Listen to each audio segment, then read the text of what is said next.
still watching Prime Morning, and of course, it's a midweek, and every time it's a midweek, we bring you the big interview. But before then, today is actually a great day. Now, somebody actually met me outside and said, "Oh, today's your birthday." I said, "Is today my birthday?" Then I realized, oh yes, today's actually my birthday. Why is it my birthday? Changes us back.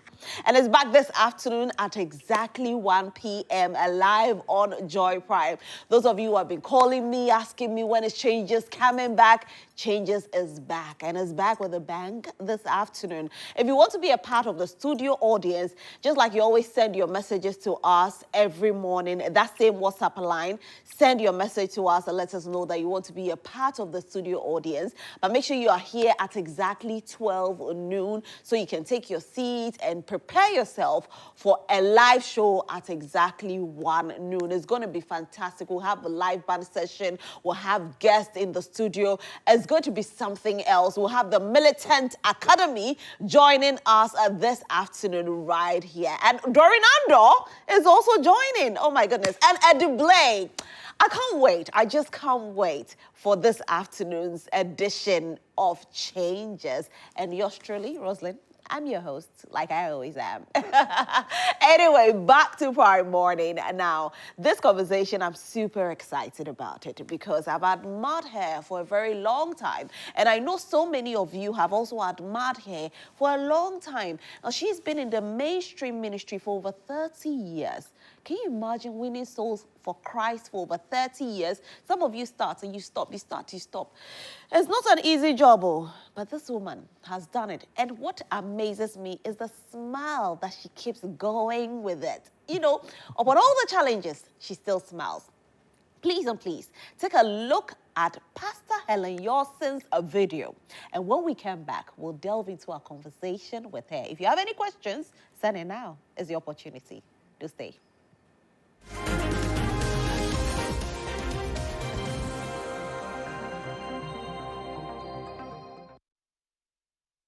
Helen Yawson is an award-winning singer with 5 music projects to her name. She has a deep passion to see many come into a deeper relationship with God through the music she performs. Helen Yawson is a sought-after worship leader and has led worship for over 30 years in various countries, sharing platforms with seasoned leaders like Lionel Peterson, Alvin Slaughter, Ron Kenoly, and Marcel Bongo. Helen has also shared the stage with other recognized gospel artists such as Jesse Dixon, Mary, Andrea Crouch, and Daniel Winers. Helen Yawson is committed to developing vocal talents through seminars and personal tuition through her company, Vocal Solutions. She is also the head of the music division of KICC, that is Kingsway International Christian Center, Ghana. She has also performed at various conferences, concerts, and festivals in Ghana and in the UK, including the Cross Rhythms Roots and Branches Festival, One Voice, held at Dudley Castle, UK, the International Gathering of Champions Conference, UK, the annual 24-hour praise and worship concert, Receive the Worship Concert, Republic of Benin, and many more. She organizes the annual Worship Masterclass and the Voice Academy in Accra, Ghana. Helen Yawson is often invited to run customized vocal workshops as well as worship and lifestyle seminars. She is married to Pastor Andy Yawson, and they have 2 beautiful children. Today on Big Interview, let's receive Pastor Helen Yawson.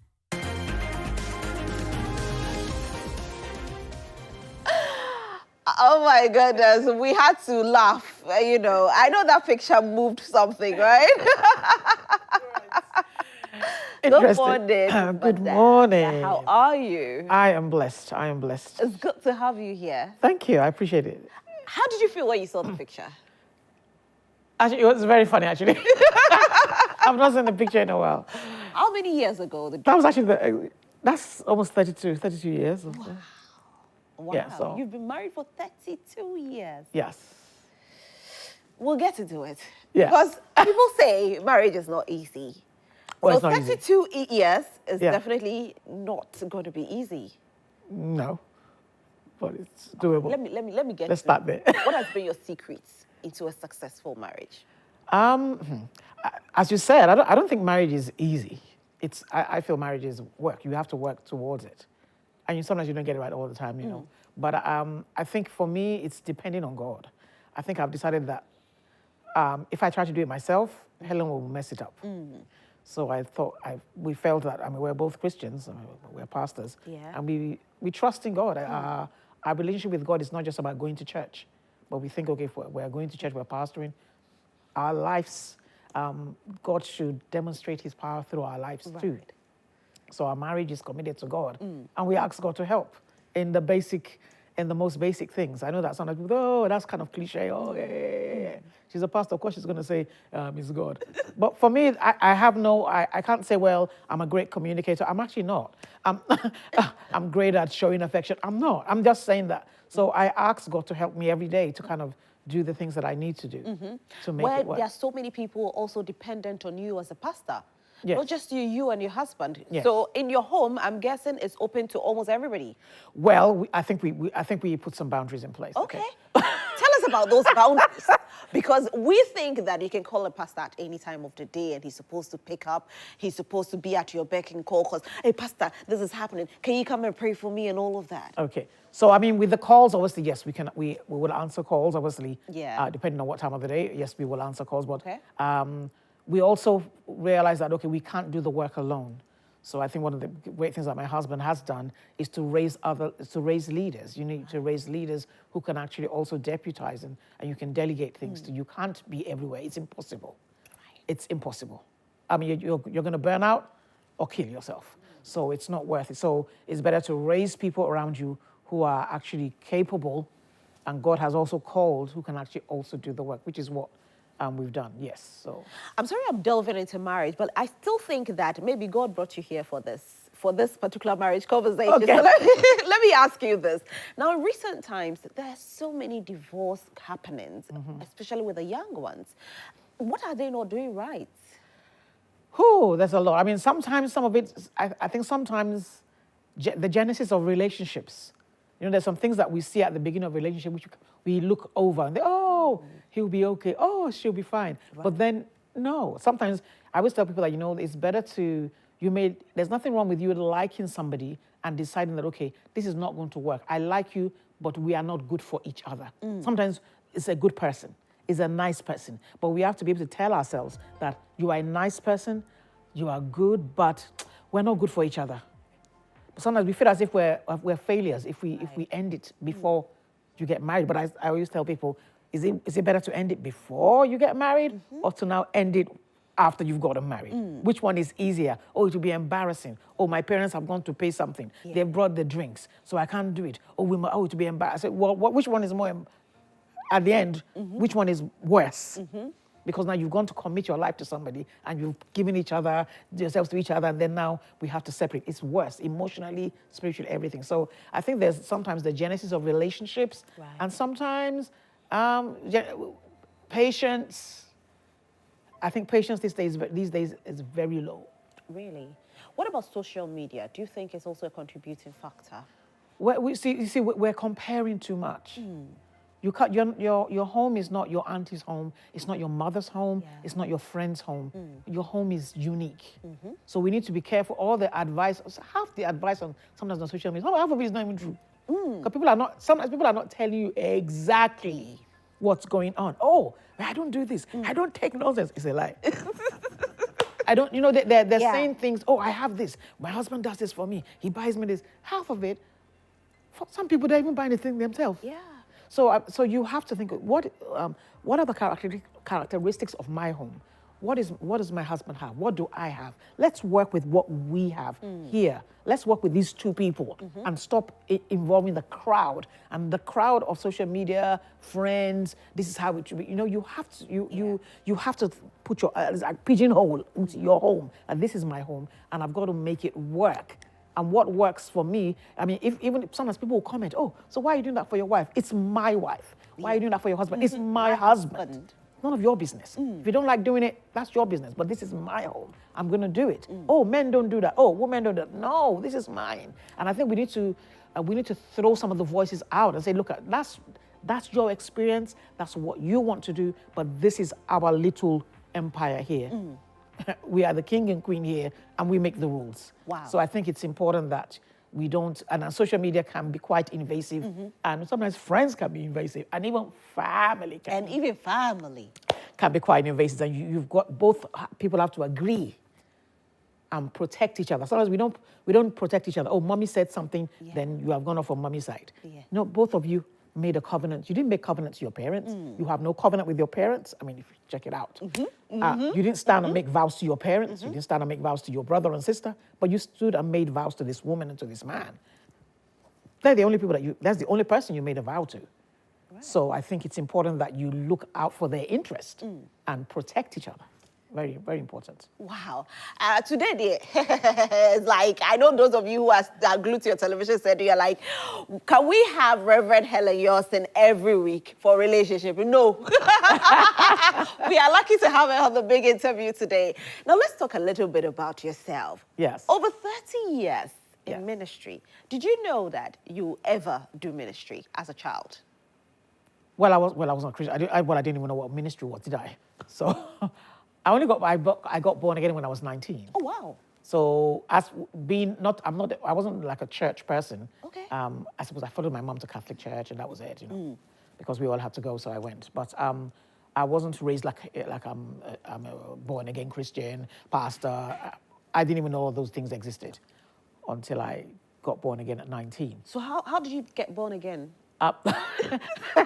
So I moved to the UK. Okay, let me give the whole history. My life is my nationality is very interesting. Okay. So my husband is Ghanaian, so we have that Ghanaian side. My parents are Nigerian, so I grew up in Nigeria till I moved. I was born in the UK. Okay. So I was born in the UK, went back to Nigeria when I was like a toddler, and then came back to the UK when I was 19. Right. And that's when I got born again. So it was when after I left Nigeria, that's when I got born again. My cousins, then they were already born again. They were Christian, so we went to church and... Oh, so that's how it happened. You just went to church with your cousins? I went to church with them, yes. They were very loud. Was it like a prophecy that came on your life that day? No prophecy, no. Or it was just an altar call? It was just an altar call. I just saw, and before I knew it, I was up front thinking, what am I doing here? And I always joke, no, it's not a joke, but I always say that actually, even when I did that, that year that I got born again was a whole mess. Because I didn't know what to do, and I was thinking, well, I came to London to enjoy myself. I came to do some parties. So I'm going to continue. I'm sure God doesn't mind. So I was just, so that first year of saying I got born again, that was 1986. Wow. That I got born again. Helen was just doing her own stuff. I thought, well, the friends I've met, well, we are going to do stuff. We are going to go out. We're going to go party. I might even try to go to a club, So I decided, so it was a year after that, I realized, no, Helen, you need to get serious. I think some things happened, and I realized that, no, if I don't take a step back and get back on track in my born-again journey, I might end up somewhere else. So I had to kind of crawl back and just get serious. Even though I was actually, throughout that year, I was still going to church, but I wasn't doing everything church. Yeah. But you were singing before you became born again. I've been singing since I was a child. Exactly. Yeah. Now, when you were singing, you were not born again. So what genre of music were you thinking of going into, R&B or what? I never thought of it as I'm going to do this. Oh, really? No. I suppose I grew up with music all around. My dad loves music. So in the car we had, I was of the generation that we had cartridges, we had cassettes before we had CDs. So my dad had all these things in the car. He would play, he had a plethora of genres. So I would listen to everything. There would be pop music, country music, indigenous Nigerian music, actually one's from his actual hometown. There'll be indigenous music, all those kind of things. So all kinds of music. He'll just play. So I was a kind of person who just soaked up the music, sang along with it, sometimes write out the lyrics, sing, and I just loved. So I mean, for me, it was like heaven. There's music everywhere, and I can sing along. So I would learn all the lyrics and sing. So that was it really. And then in school, actually from primary school, I remember acting I was always in the theatre things in Right. primary school, singing and acting. All right. Yeah, So what was your favorite song when you were growing up? I can't even remember. I mean, I'm not sure I had a favorite song. There were loads of songs. But probably there was one that you were singing along all the time, anytime you heard it. I remember well, I suppose then they used to play a lot of music on TV, and then Yeah. there was a group called Shalimar. Okay. And then, I'm not sure I want to sing a song, but Do you remember the song? I remember every song. Lord Can you help me. sing like a line of So there was a song by Shalimar with "You're gonna make this night to remember." Oh, that song! Okay, so Right. that's where we're gonna stop, right? So the songs that, as a musician, songs kind of never disappear. Yeah. The minute you remember them, they kind of recall and come back. So there were those. I remember I used to follow. I used to follow Shalimar a lot. So, but there were different groups, and I found music. I enjoyed music that was very expressive. Very expressive. So what did you want to be when you knew that you were not going to toe the line of a musician? I didn't really put music. I remember when I was filling out my form for uni. This was before I came to the UK. And I remember what did I put? I had communication studies. I had theatre art. I had mass communication. Okay. And theatre art. I can't remember what the third one was. But I remember I was always kind of in that direction of arts. I'm sure I would have. So you wanted to be an actress? Yes. Oh, right. Yes. I thought What happened to that dream, though? Is it still late? it's not too late. It's not? It's not too late. Yeah. I'm still game. Maybe somebody should have a movie and cast you. Oh, why not? Will you act? Oh, definitely. Wow. But can we pay you? Can you pay me? Of course you can pay me. I spend money, don't I? well, can you pay? Well, I mean, can you afford me? Yes. Oh, well, negotiations, obviously. We can negotiate. You're a big woman. Oh, A please. very big woman. Oh.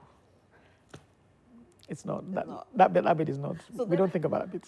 After 19, you became born again. So I got born again at 19, had to kind of redo my, like my GCSEs and all that, my O levels and all that. So when did you find music, or when did music find you? I don't think music. I was already musical. I mean, I still remember my cousins telling me that. I don't even remember this. Oh, that when I was younger, I would stand on the box and be singing it at home. I can't even remember. But you became a professional singer. Well, professional, yes, I suppose maybe releasing albums was like 1999. But I've been singing ever. I sang. Before releasing an album, I was singing in church. So when I got born again, I think like a year or two after I was part of the band that was formed, and I was singing in church. I sing with the choir, leading songs, and all that. So as for the singing, I've been singing even way before I started recording music. Yeah. So because sometimes people will ask me, so, oh, that song that you sang, oh, is it recorded? Oh, do you have it somewhere? And I would say, oh, no, I don't. Until I felt that push from God to say, actually, there's some songs I'm going to give you, put them down and start recording. I think that was 1998, 1999. Then I started kind of writing some things. I'd written one or two things with the choir, with the band, but then I started recording. Professionally? Yes, yes. Did it fetch money? No. No? No, it wasn't really that. I mean, I didn't probably do it for the money, the first one. We just to get it out. I mean, I won't say that for me, music has not been a money-making venture or money-making machine, if you put it that way. Yes, you can make money. Yes. Yeah. But for me, that hasn't kind of been my experience. Okay. Yes. Right. So you just do it for the love of it? I do it and love put it of out, work? obviously, to be sold. Is it still the same, or it was back then when you were doing like that? Still, you're doing it just for putting out sake? I don't mean it that way. But obviously, I put it on the platforms where Right. you can actually purchase it or stream it. Yes, so it's there. Yes. What I'm saying is that I feel that sometimes music doesn't make as much money.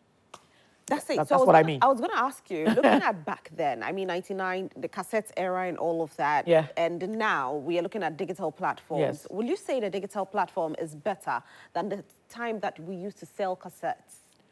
It depends, because sometimes when you have like the physical product, I suppose if you are at a place like a concert or that, people because they can see the artists right there, they buy everything that's there. Obviously now you send them to the Digital. streaming site. But obviously with that as well, the streaming sites, there's so many, and there's so many music platforms that you can put your music on as well. Okay. Which I think that you get your music before the eyes of people who would never. Somebody can just see your thing and just click on it, and they don't even know you. they're in another country, on another continent. So I think that also, I think it opens more, it opens you more to a wider audience, which you standing at a concert, selling your CD is just that particular space or that particular shop, Right. where it's been sold. But I think the online platforms gives you a wider audience and a wider reach. Okay. It makes you more popular. Sometimes, yeah.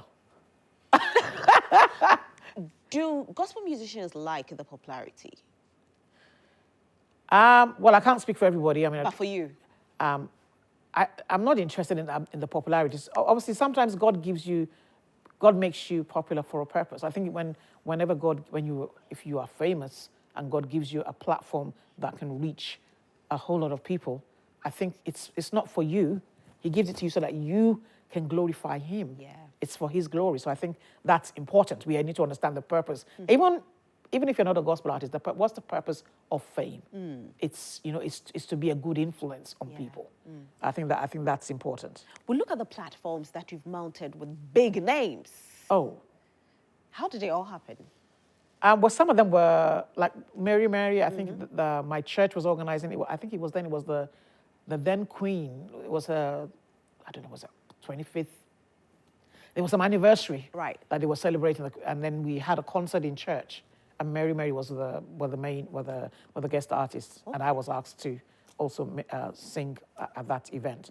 Ron Kinoli, I think he was also church. He came to church. Okay. Lionel Peterson. Actually, I think Lionel Peterson came to church, and That's KICC? Yeah, KICC, and I think I invited him for one of my concerts as well. Okay.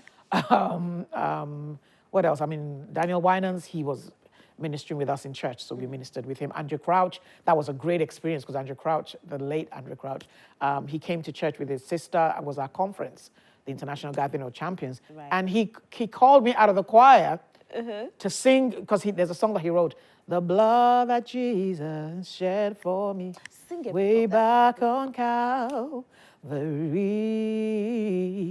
the blood that gives me strength from day to day, it will never lose its power." So it was that song, and he called me. I thought, Lord, what are the chances that that's the song that that's the song that he wrote that I actually know?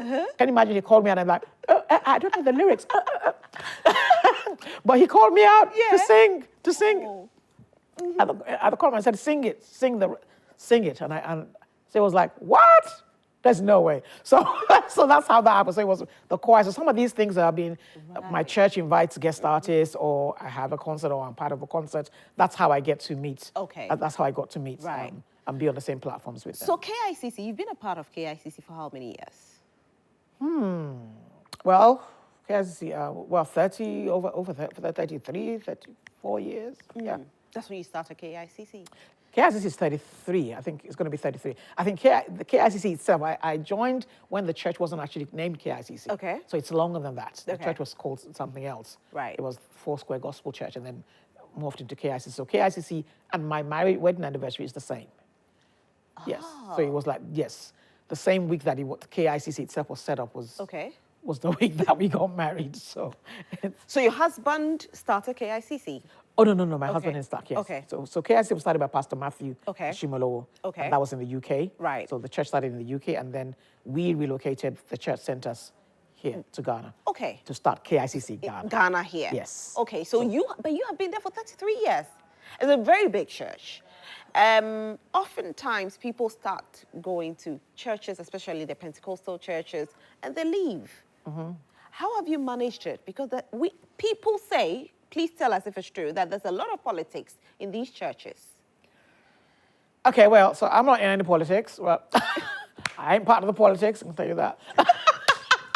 I don't have time for politics.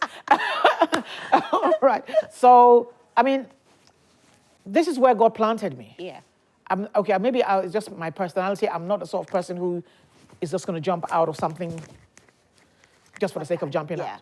Have people been hurt? Yes, people get hurt. If I'm not in church, I'll get hurt somewhere else. Yeah. Hey, but God is the one who called us. God calls us to serve Him. And for me, I believe that's where I'm supposed to be. So I stayed. So I've stayed and served. Right. And I think while my eyes have been on serving him, I think I've not had the time to kind of maybe notice some things. I'm just saying. I mean, I'm sure everybody's experience is different. I mean, people have different reasons why they leave, obviously. There are different reasons why people leave. Yeah, but you're very determined. We love that. I am determined. Yeah, I tell you're determined. Is it because you're Nigerian? Don't you go there. But do you think so? What's Nigerian got to do with it? Some people feel like for Nigerians, you're go-getters. Very determined people. Well, I think I'm more determined because I have God. God, I'm convinced of what I believe. I'm convinced of what I've believed and who I trust in. So God makes me more determined. Yes, thank God for my Nigerian heritage. Hey, big up Niger. But I think that my trust in God, that's what's kept me. That's for me, that's what's kept me. So every time people say, but that's so cliche, I'm thinking, no, the cliche for me is real. Yeah. It's real. Because my determination comes from my knowledge of God, my conviction about who God is. So that's what keeps me going. Yeah. So again, let me find out, apart from pastoral work, do you do any other work and ministry, singing? Yeah, so singing, so I minister beyond church, out of church, other events. So you do that full-time? That's your full-time job? Well, pastoring, yes. Wow. Yes, so... How challenging is it? Well... When did the devil come knocking, hitting you hard, trying you, your most trying moment? I don't know. I mean, there's there's all kind of things. There's, sometimes there's betrayals, or you lose something precious. I mean, I'm not even sure whether it's now that you're a pastor. These things kind of just happen. I'm Christians, you go through stuff. So I think in all of this, God has kept us. But I think that being a pastor, I think a lot of people kind of see it as, oh, the nice dress, the nice suit. Yeah. Oh, they preach on Sunday. Oh, the people are giving them money. I was like, well, the money's not my money. It's KICC's money. I don't say the money. Yeah. So, and I don't want to say it either. So there's all these things that people kind of think that you are getting or you are doing because you're a pastor. But pastoral work is ministry, and it's about people. And I think that's what our focus has been. Like, it's about people, it's about serving people, it's about raising people, it's about inspiring people, it's about drawing people to God, it's about teaching people about God. And that's my focus. So of course things will happen. Sometimes people won't agree with you, people will say something against you, but that's kind of, I mean, if I was in an office somewhere, they'd probably be the same thing. Somebody probably say something against me I didn't like. It's human beings. The common denominator is human beings. So we do things, people will say things against you, or they will, do something to you, or something you don't like. Yeah.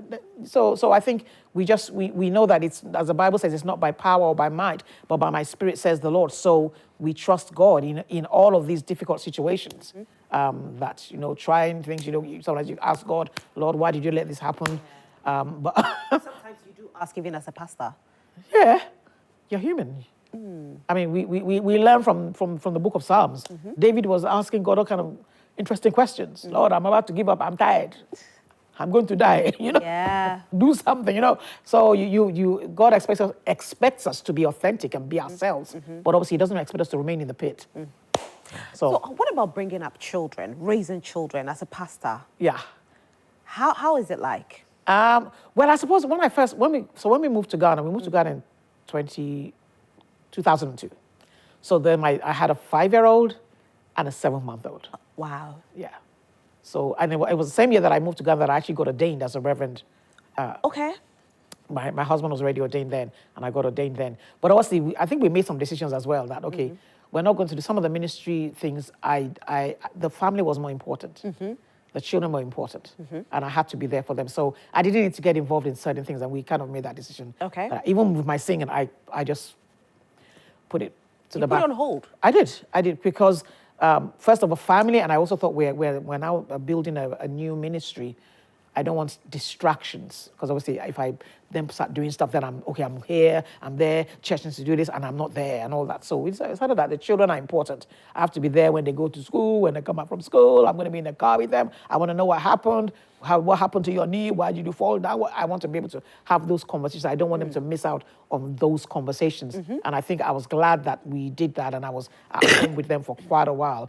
And then obviously, bit by bit, I mean, it doesn't mean that I wasn't, when it comes to the pastor work, you're still talking to people, you're still encouraging people, you're still leading departments in church. I was still leading the music team. While all this was going, you're still leading the music team, still leading the women's ministry. You're still doing all these things. Sometimes people kind of think, oh, well, maybe you're doing nothing. No, I was still doing all these things. I mean, but I just also had to get people around me to kind of help when I needed it as well. I think that's important, not to kind of, a lot of late women, we are very, it's normal for us to kind of take up all the work upon ourselves and think that we want to do it ourselves, and sometimes you just need a little bit of help with certain things. Right. Yeah, so I would say, okay, can somebody help me wash these things? I just can't do it. I need some help. And I felt, and I'm not the kind of person to ask for help. I don't ask for help very often because I think I have an idea of how I want it done. Right. It must be done like this. Right. So when somebody's doing it, I remember my daughter was telling me, Mom, stop looking at me. Why are you looking at me while I'm doing it? Because my eyes are, she's doing it. So I'm not used to people helping me to do stuff. So I had to learn to allow people to come in and do some stuff for me. So is it advisable for mothers who have young children to be working then? That's a decision that every mother needs to take. Because for me, I think I enjoyed the fact that I could spend that time with my children. I wasn't doing all the things that I wanted to do, which were kind of I forgot them, they were there, but I couldn't. But I enjoyed the fact that I took my children to school, I saw them, I knew their teachers, I went to school with them, I came back with them. I didn't allow them to sit in the car with the driver alone, except on certain occasions when it was impossible, but I was with them. So I think, I don't want to make people feel guilty. I think that you have to think of what is going to work for this home. Right. And whether what I am doing is working. Because some people have decided that, okay, I'm going to go to work, and the going to work is not working.